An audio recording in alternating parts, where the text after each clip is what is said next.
perception problem. That it appears that the Republican Party, whether it's true or not, doesn't care about the most vulnerable in our society. And it's something that they got to address between now and the midterms. And Marshall, in order to do that, I think they almost have to extend the Obamacare credits, even though they weren't intended to be extended, as you pointed out earlier. Hey, you're not going to get me complaining if my insurance is $400 a month versus $950 a month. I would be happy with that. Is it what the Republicans intended? Is it what they agree with?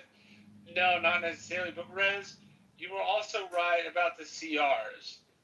The Republicans under the Obama administration opposed CRs because they went outside of normal order.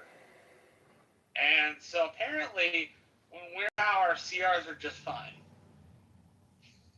Despite the fact they spent my college years opposing such legislation. So I think she's absolutely right about that. And yes, I do think they have a perception problem. They also have a governance problem insofar as they can't get people to agree with them. I think that maybe March. Healthcare, just give me 2 seconds. Healthcare is really a loggerhead thing. It really is one of those things that folks are like, as Teddy Roosevelt once said, you need a healthy American populace to have a healthy American nation. So, Gary, though, wouldn't, and far from be it for me to defend my Republican brethren here, but wouldn't their response be that these programs don't help the vulnerable? They keep them in cycles of dependency. Well, wait a minute. Poverty's gotten worse. The proof is in the pudding. The proof is in the pudding. You can't find a more apolitical charity, in my mind, than the Salvation Army, and they're putting out an urgent call for help because they can't already, and that's with many people still getting their SNAP benefits. But Gary, the influx of people at their food pantries. But Gary, what the Republicans would say, I think, and again, this is not my position, and I'm trying to articulate what I think my conservative brother would say in response is, look, these Salvation Army would be better off turning the whole damn thing over to the Salvation Army. That these nonprofits and religiously motivated programs, without these bloated bureaucracies, actually do more because they have more accountability and they get people involved in spiritual programming and they, as opposed to just shoveling entitlements at people, which creates these cycles of dependency and also a bloated government. And I think this is what I think my conservative friends, right, Marshall, would say, we care about poor people. We just think that for decades, from FDR on, we haven't made the problem better. We've made it worse by creating cycles of dependency and growing a centralized government that doesn't know how to.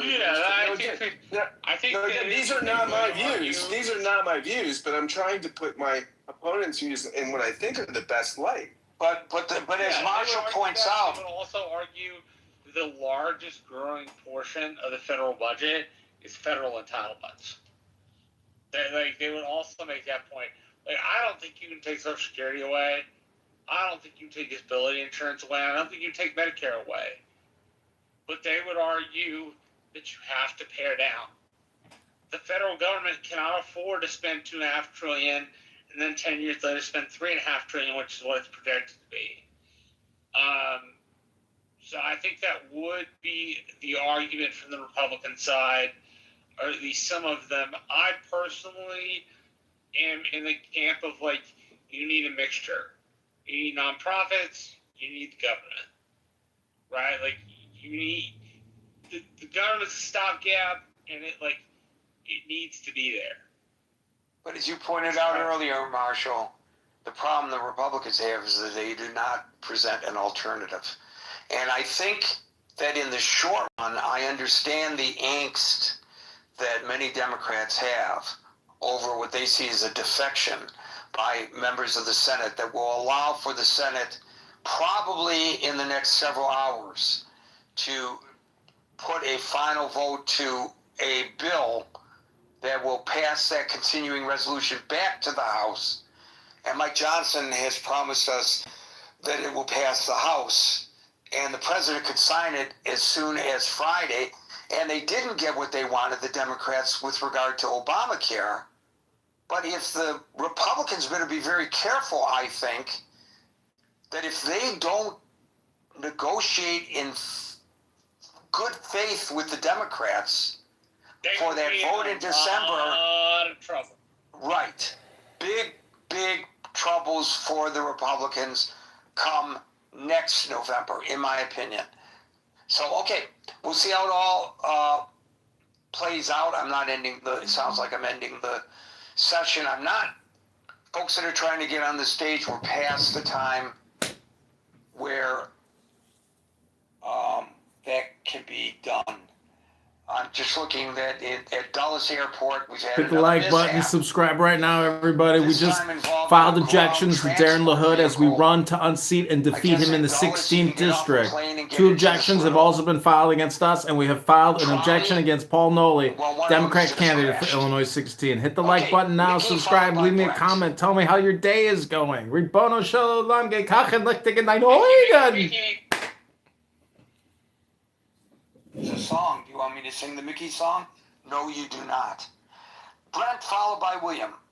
So, Brent, hold on. yeah, Brent, I apologize.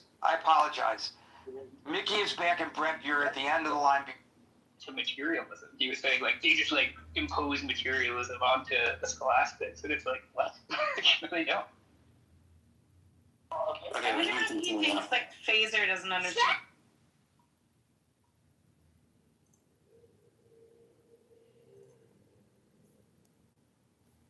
Slavery still on the table. That's just like bad. I really hate that.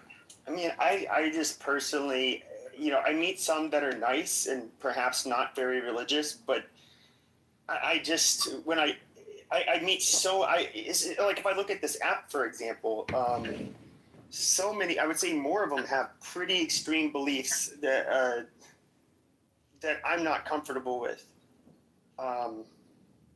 Yeah, you just ask them, do you support the death of apostates? And like they'll hem and haw, and then eventually they'll be like, well, if the caliphate was set up, then we, maybe like that's like, bro, like just say you don't support it. Like that's the answer to the question. Like don't support killing people for leaving a religion. The fuck, like. I try to remain open. I mean, I've heard Christians say, like, they want to do horrible shit to Muslims and Jews. I've heard a couple of times Jews say that, like, if it was under Jewish law, we would be killed because we're idolaters, that kind of shit. That's so rare among Christians. Yeah, it's pretty rare. Like, it's pretty common amongst Muslims to say that we should have a caliphate and kill apostates under the caliphate. Yeah. Well, how I wonder, like, though, like with there's no way I can know, like with the Orthodox Jews, but particularly like the Haredi community, like what percentage of them believe maybe that like they have that hard line stance that like we're idolaters and we should be killed. I mean, I've never heard that, but maybe I need to talk to more Haredis, but it seems like not really their MO. Are you? Thank you, Mickey. William, followed by Steve. Hey, I am a Democratic voter in Philadelphia. That means I get to vote in the primary. I did call Fetterman today, and I let him know that I really appreciate all that he's done to stand behind Israel and America's support for Israel. I really appreciate that about Fetterman.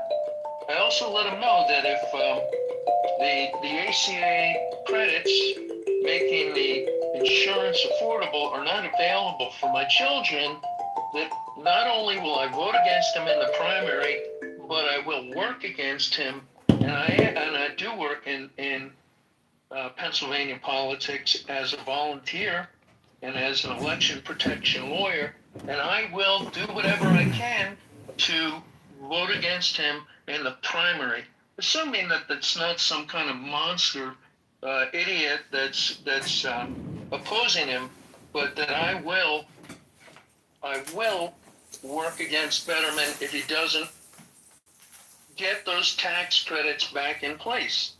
They're really Well, he favors seriously them. He important does in a favor bad them. economy. He does What? favor them, and presumably that means he will vote to put them back into place, right? Well, he as Trump says, we don't have many cards, and he just seemed to squander the cards, the one card that we had, and just fold. And it does look like he folded, and I don't believe that the Republicans are going to negotiate in good faith. They haven't done so since Trump has been president again in Trump 2.0. So, you know, the idea that he's got some sort of working agreement with John Thune or whoever to make this right, I'm very skeptical of. And if he doesn't, and I hope he does, but if he doesn't get it together, I'll work against him. I don't think you'll work against him if you identify as a Democrat, if that means that whoever the Republican is who might be challenging him has a better chance of winning against the other Democratic candidate Yeah, but than we they might have against closed Fetterman. primaries in Pennsylvania. So there will be a challenger. There may be many challengers. I don't know who's going to be running against him. Yeah, we could get a progressive, and then we could get 2 Republican senators. That'd be fantastic. That's possible. But then, you know, basically, Fetterman has become the Joe Manchin that will stab the Democrats in the back when it pleases him.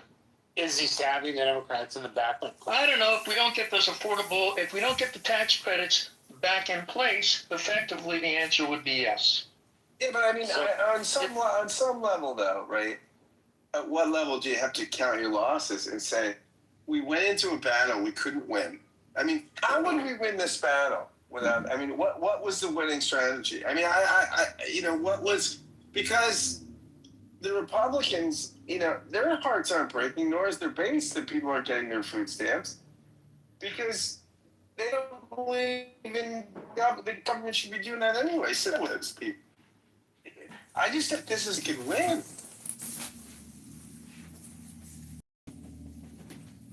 I don't know whether that was rhetorical or William wanted to respond. No, well, first of all, I couldn't. It was kind of breaking up, so it was a little hard to hear. But there will be a Democratic primary. It doesn't mean that the Republican is going to win. It doesn't mean we're going to get a clone of McCormick. It just means that there will be challengers in the primary for Fetterman. If you can hear me now, what I was saying is this: is Fetterman's vote, right, was a judgment call. How would we have? What was the Democratic winning strategy to just keep the government shut down and keep starving people on food stamps in a battle we couldn't win because the Republicans weren't going to back down? I mean, we might have just misjudged our man. We picked the wrong hand to go all in on. The tax credits for. First of all, you know, we did a huge bonanza giveaway to the richest of the rich, who get taxed much less than before. I'm with you. I'd be for socialized medicine, but I'm living on the ground.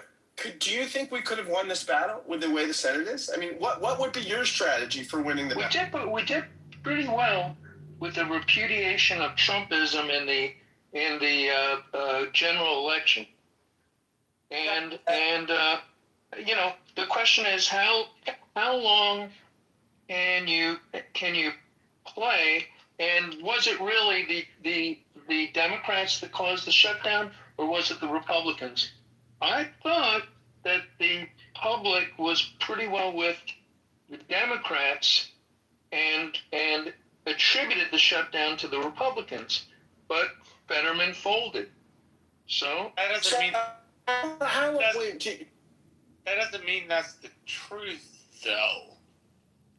Marshall, I think you're a patriot, but I don't share your truth. Food stamps. No. The Republicans were very clear. If you propose a separate bill, there will be negotiation. They could have negotiated But up when, front, and they didn't. They didn't do it because they don't give a shit. They don't care. They don't care if people lose their their insurance. They don't care if people are uninsured. They would like to abolish the ACA altogether. They don't care if people don't have insurance. That's the Republican dream. They've been working on that for years. Yes, but it got shoved down their throat. Well, too bad, because they lost. Okay, so now you're going to take health insurance away from most people. You're arguing that a policy conviction just goes away? No, that's not how that works. The Republican belief in getting rid of bureaucracy is 100-year-old belief. We didn't like the Great Society. We didn't like the New Deal. We didn't like the interference. We didn't like the large bureaucracy. Right, you don't like women to be able to choose their own, make their own decisions about having an abortion or not. You don't like choice. You like big government to interfere with small decisions. My point is, you actually have to have a policy argument about that. It doesn't go away without saying. Well, you know what? The Republicans had a great opportunity to have the policy argument for a long time now, and they haven't done so. And they waited until the last minute, and this was an important issue, and then the Democrats folded. As I have readily said, the Republicans have said, hey, we just want to repeal the thing. They've just said no, which I find unacceptable. And wait, I'm with you on the policy stuff. I voted for Bernie Sanders. I'm probably leaning towards democratic socialism. What I'm saying, this is a fight we couldn't win. How many months do you hold out and keep people from things we care about, like food stamps? How long do the Republicans hold out? They can hold out forever because they every month people don't get their food stamps. That's a win for them because they don't like seeing that money spent anywhere. So what would be your strategy to win when they don't care and Trump wouldn't back down? Because Trump doesn't care. You're playing poker. Well, Scott, I can't hear you, but I agree with you. Trump doesn't care, and the Republicans don't care, but their constituents care, and a lot of their constituents are getting screwed by their policies.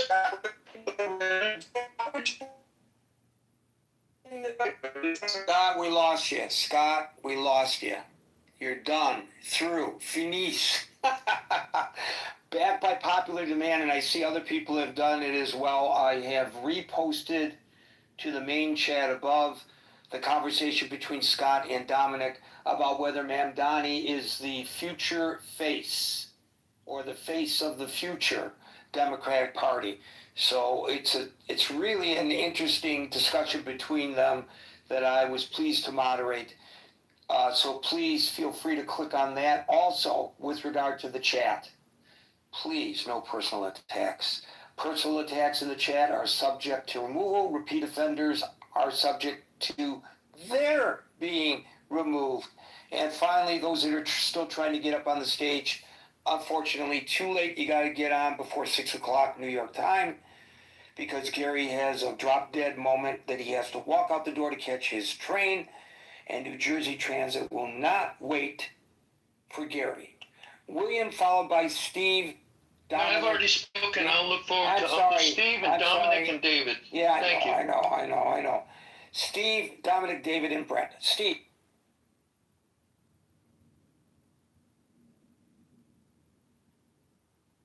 Steve fell asleep. He's waited so long. Steve. Dominic. Gary. Hi, everybody. Yeah, I'm impressed with the sincerity of William's point of view here. The sort of I'm trying to separate the political animal from the policy animal there, and if politics is a competition of the virtuous, he who attempts or claims to be more virtuous than the next fellow, I think that's a difficult way to practice politics. My experience is that when practical people get involved in a negotiation about political policy. And I've always had small issues like whether or not we're going to expand the airport or whether we're going to recognize the police union in our town, or whether we're going to allow zoning to exclude poor people. Well, of course, we never said that explicitly. We just said that you've got to be rich to live here. Everyone compromised, at least made the appearance of compromising. Claims that the other party are disreputable, sort of an either or. I've always found very difficult to, it's kill or be killed politics. And I just don't know if that's useful. Two things that I noticed today, that the Democrats who and the one independent who sided with the Republicans on this are either being castigated as traitors or hailed as practical politicians who want to move the country forward. I said in the chat yesterday that they are going to be charged as being capitulators. And that's a fight within the Democratic Party. I called Schumer up and just William gave me the idea, or reminded me that I called Senator Schumer up and said, what are you doing? What? Oh, you open the government. Okay, now, his assistant deputy or whatever it was who answered the phone said, thank you, Dominic, very much. We know who you are, and you're never going to vote for us anyway. So, he couldn't care less if I was going to work against him. But he does care if Sandy Cortez, is that her name? I'm going to start calling her by her name now instead of that. And so we just got to calm down with this political hatred stuff. Democrats are not evil. Republicans are not evil. All right? And once we get to that sort of Bolshevik notion that the other side is evil, the way Mao looked at Chiang Kai-shek, and 50 million people have to die in order to win. That is a prospect I want to have nothing to do with. And I just eschew any of this sort of like quote unquote radicalization of politics. It's very difficult for me. So I have been a practitioner in the arena, and it humbles me to be a part of that, to have that experience.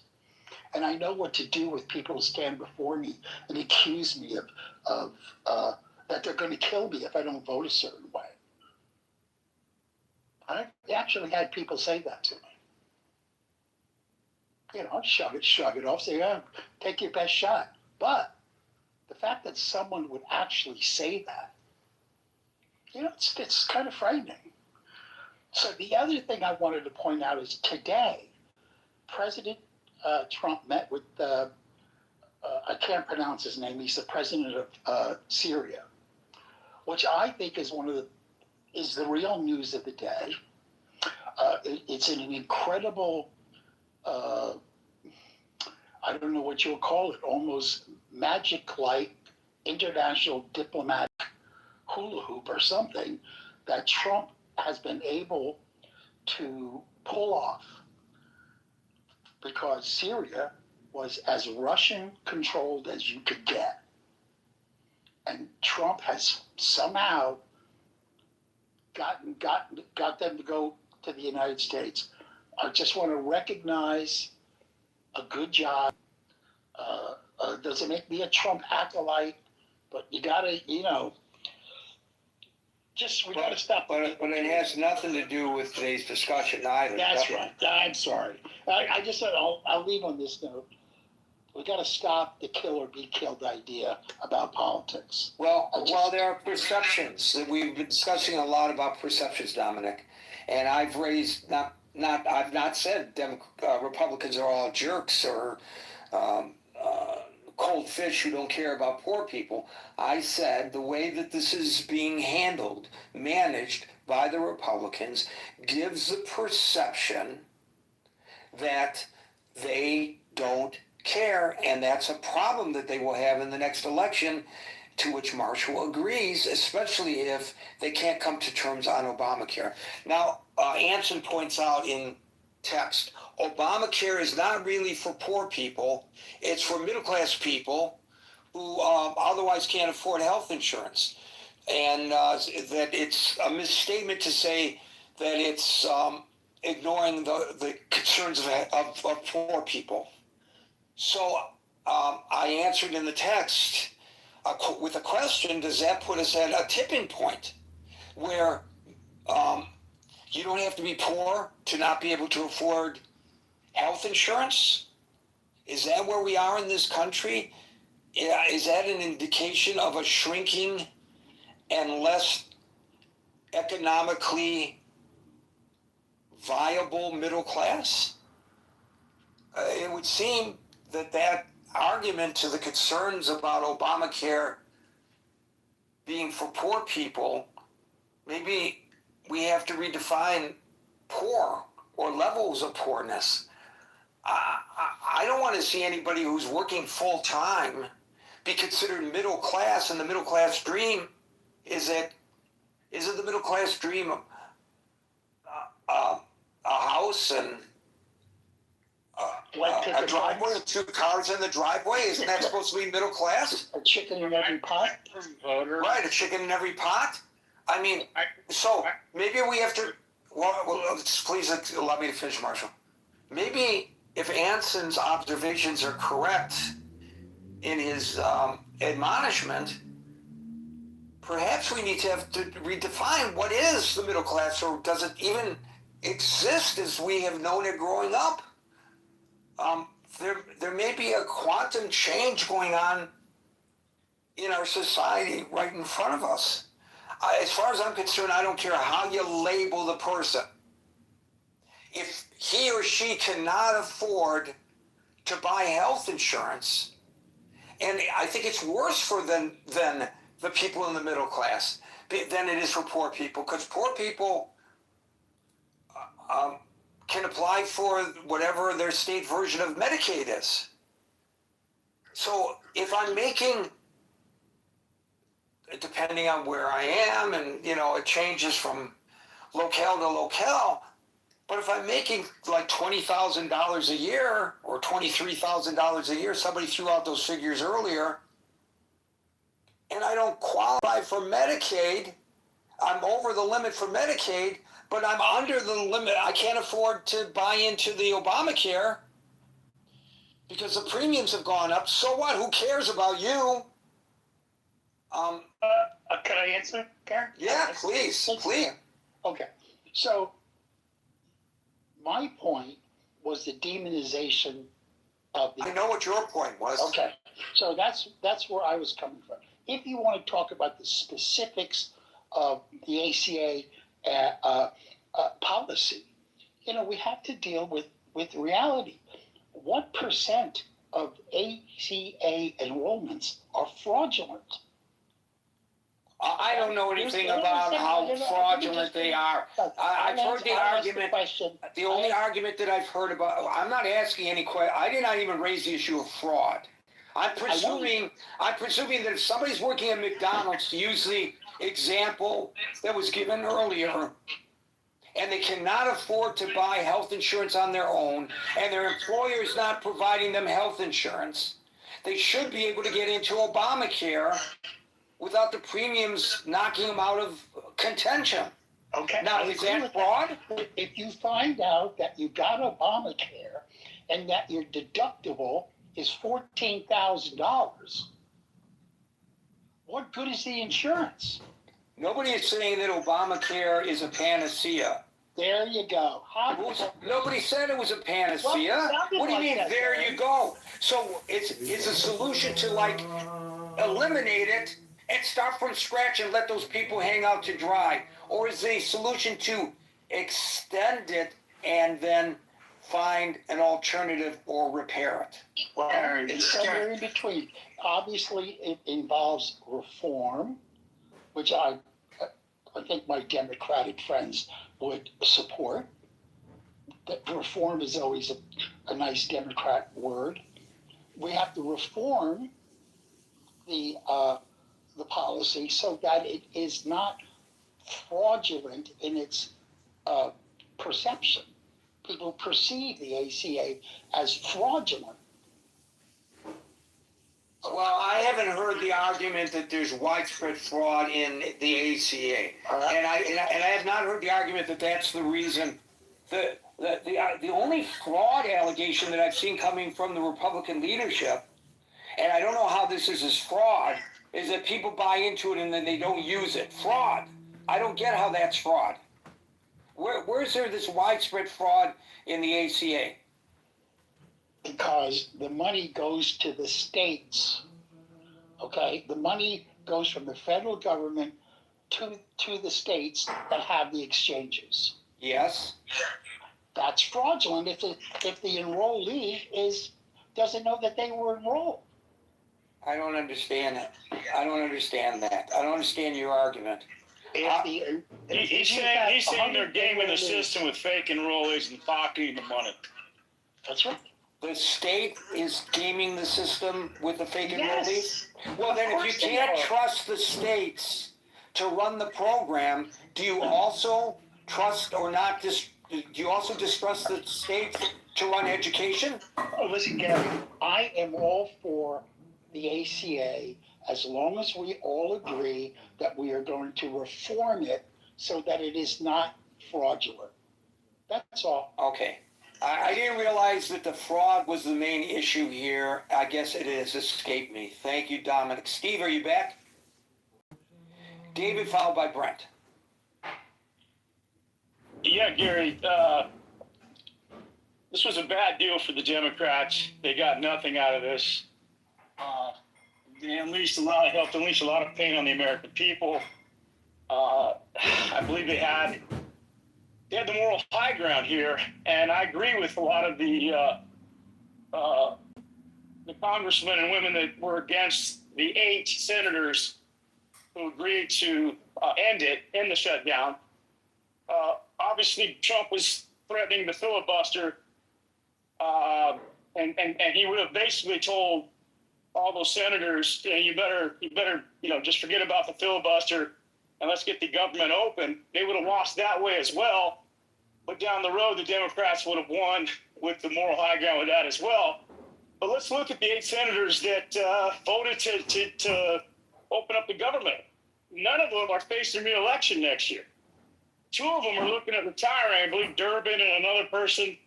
And Durbin wanted to end on a high note with a bill that he wanted to put through, and I think that's going to pass for him. Fetterman is kind of he's in the mansion landscape, and he's probably going to get primaried and probably run as independent and kill the Democrats' options if he does that. So I don't think he believes that he's going to get reelected down the road. And the rest are facing reelection in 2028 or greater. So they're the ones that came forward and took the bullet for the party. Ron Paul, though, the others are very accurate in stating there was a betrayal there. They weren't happy with Schumer and how he just kind of laid down as well. So what did the Democrats get, Gary? They don't really get anything. And I agree with some of the talking points that do we really think that the Republicans are going to revisit this and put it up for a vote in December and just out of the goodness of their heart decide to give the American people these subsidies back? I don't think so. I think these are going to die. And until the Democrats can get back into power, at least at the executive level or at the House and Senate level, the American people are going to suffer with very high premiums. I mean, and to Anson's point, this is a lot of the middle class. This is a lot of business owners, people that have to white knuckle their insurance with their families by paying these premiums. The American system, Gary, for the longest time, after the Great Depression and the New Deal, most people had good insurance through their corporations, through their companies, through unions. In fact, it was only the seniors who got the socialized medicine at the age of 65, a single payer. And of course, we give that to our military as well for their service to our country. But for the majority of Americans, they either got to make a boatload of money to be able to cover their premiums, and then how do they cover their workers? Their workers got to go out to the exchanges, and once you make it over a certain dollar amount, these premiums are going to come. They're going to be like house payments, expensive car payments. And so, what does that do to the average American? Who can only afford, if he got it, to pay $100 a month. He's that close to the in the job. I'm talking about people that show tax returns of a certain income level, Marshall. It's going to surge on it. I'm sorry. I thought I'm not talking about the bottom absolute poor.